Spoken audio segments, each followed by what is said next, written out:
You ask Tiger to solve. This deals with linear equations with one unknown. The final result is x equals -1/4.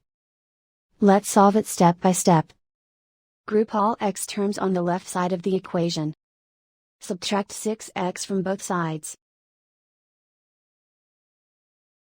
Group like terms. Simplify the arithmetic.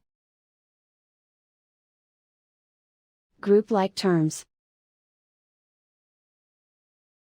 Simplify the arithmetic. Group all constants on the right side of the equation. Add 5 to both sides. Simplify the arithmetic.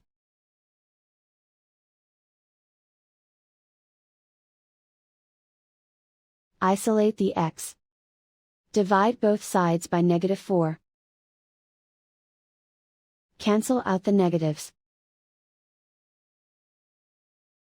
Simplify the fraction. Move the negative sign from the denominator to the numerator.